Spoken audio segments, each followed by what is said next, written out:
नमस्कार दोस्तों, घर बनाना हर इंसान का सपना होता है। कोई अपनी पूरी जिंदगी की कमाई लगाता है, कोई लोन लेकर घर बनाता है, तो कोई सालों की बचत से अपना छोटा सा आशियाना तैयार करता है। लेकिन जरा सोचिए, अगर वही घर जिसकी छत आपको और आपके परिवार को सुरक्षा देने के लिए बनी हुई है, अगर वही छत एक दिन अचानक गिर जाए तो क्या होगा। पिछले कुछ सालों में आपने कई ऐसी खबरें जरूर सुनी होंगी जहां अचानक किसी घर की छत गिर गई और एक बड़ा हादसा हो गया।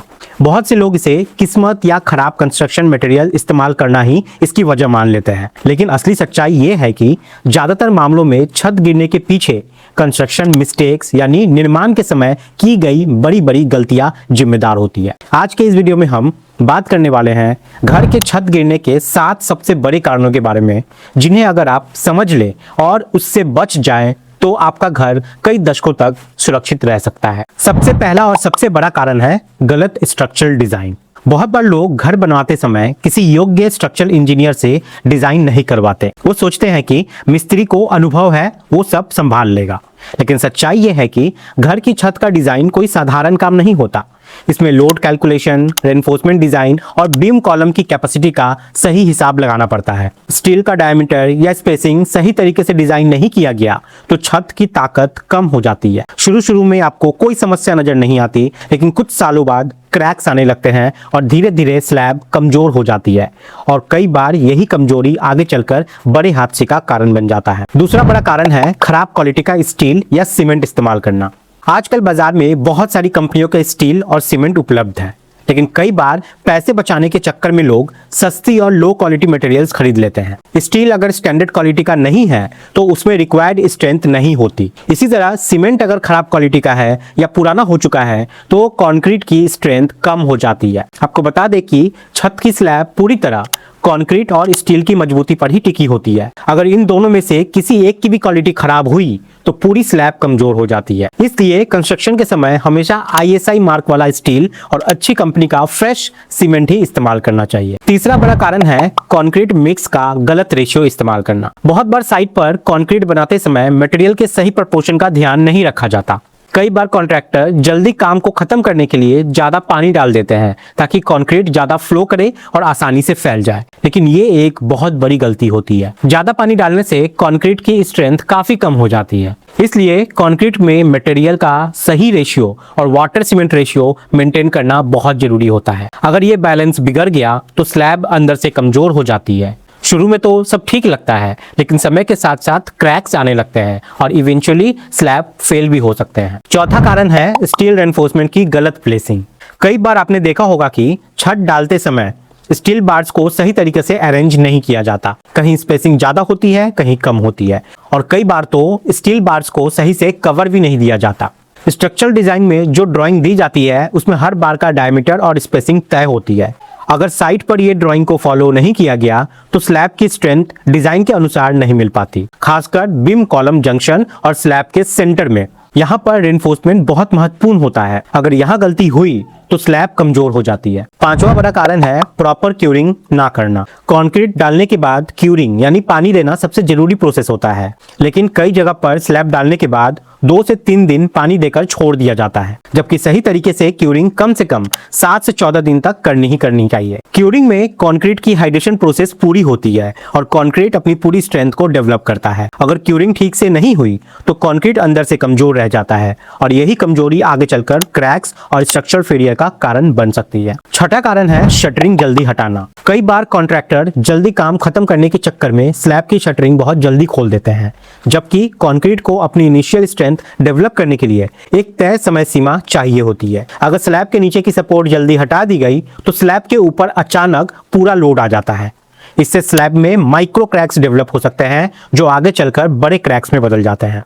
और सातवां कारण है छत पर जरूरत से ज्यादा लोड डाल देना। कई बार लोग घर बनाने के बाद छत पर पानी की टंकी, भारी कंस्ट्रक्शन मटेरियल या एक्स्ट्रा रूम बना देते हैं, लेकिन जब ओरिजिनल डिजाइन बनाया गया था उस बिल्डिंग का, तब उस एक्स्ट्रा लोड का हिस्सा नहीं लगाया गया था। इसका सीधा असर स्लैब और बीम पर पड़ता है। धीरे धीरे स्ट्रक्चर ओवर स्ट्रेस्ड हो जाता है और क्रैक्स आने लगते हैं। अगर समय रहते इस पर ध्यान नहीं दिया गया तो ये बहुत ज्यादा खतरनाक साबित हो सकता है। अब सवाल ये उठता है कि अगर आपका घर पहले से बना हुआ है तो कैसे पहचाने कि छत सुरक्षित है या उसमें कोई खतरा छिपा हुआ है। सच्चाई यह है कि छत कभी भी अचानक बिना संकेत दिए नहीं गिरती। गिरने से पहले वो कई तरीके के वार्निंग साइंस आपको जरूर देती है। अगर इन संकेतों को समय रहते समझ लिया जाए तो बड़े हादसे को रोका जा सकता है। सबसे पहला वार्निंग साइन होता है छत में दरारें यानी क्रैक्स दिखाई देना। अगर आपकी छत या बीम में पतली पतली क्रैक्स दिखाई दे रही है तो इसे बिल्कुल भी हल्के में नहीं लेना चाहिए। कई बार लोग सोचते हैं कि ये सिर्फ प्लास्टर की दरारें हैं, लेकिन असली क्रैक प्लास्टर में नहीं बल्कि स्लैब में भी हो सकती है। खासकर अगर क्रैक बीम के पास या स्लैब के बीच में लंबाई में दिखाई दे तो ये स्ट्रक्चरल वीकनेस का संकेत हो सकता है। ऐसी स्थिति में तुरंत किसी क्वालिफाइड स्ट्रक्चरल इंजीनियर से इंस्पेक्शन करवाना बहुत जरूरी है।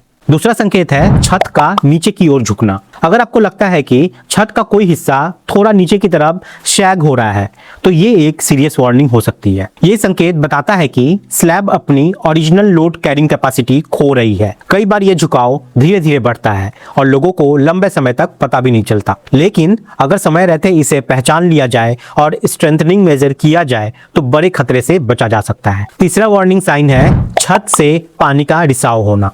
बहुत से लोग इसे सिर्फ वाटरप्रूफिंग की समस्या समझते हैं, लेकिन लगातार पानी का रिसाव कंक्रीट और स्टील दोनों को नुकसान पहुंचाता है। पानी स्लैब के अंदर जाकर स्टील रेनफोर्समेंट को कोरोड कर देता है। जब स्टील में जंग लगती है तो उसका डायमीटर कम हो जाता है और उसकी स्ट्रेंथ भी घट जाती है।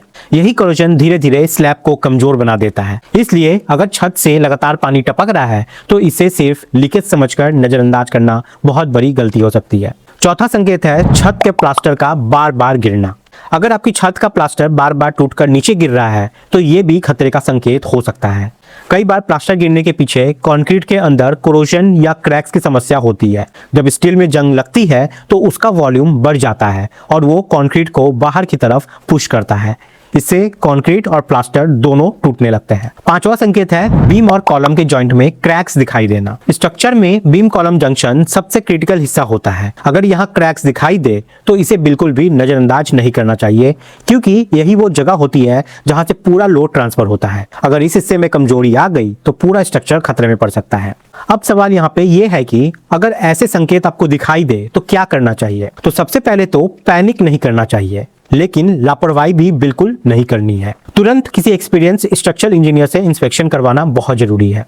कई बार स्ट्रेंथनिंग टेक्निक्स जैसे जैकेटिंग, कार्बन फाइबर रैपिंग या एडिशनल सपोर्ट देकर स्ट्रक्चर को सुरक्षित बनाया जा सकता है। इसके अलावा एक और बहुत महत्वपूर्ण बात है रेगुलर मेंटेनेंस का। बहुत से लोग घर बनाने के बाद उसकी मेंटेनेंस पर ध्यान ही नहीं देते, लेकिन समय समय पर वाटरप्रूफिंग, क्रैक रिपेयर और स्ट्रक्चरल इंस्पेक्शन करवाना बहुत जरूरी होता है।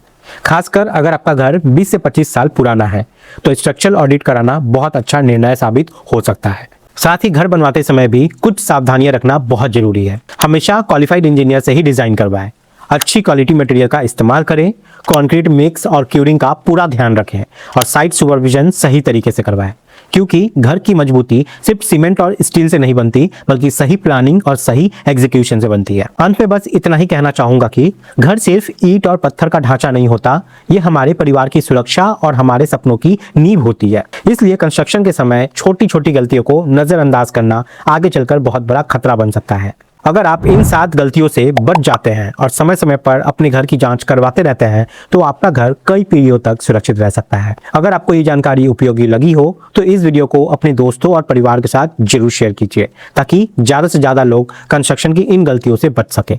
मिलते हैं अगली वीडियो में एक और महत्वपूर्ण कंस्ट्रक्शन टॉपिक के साथ। धन्यवाद।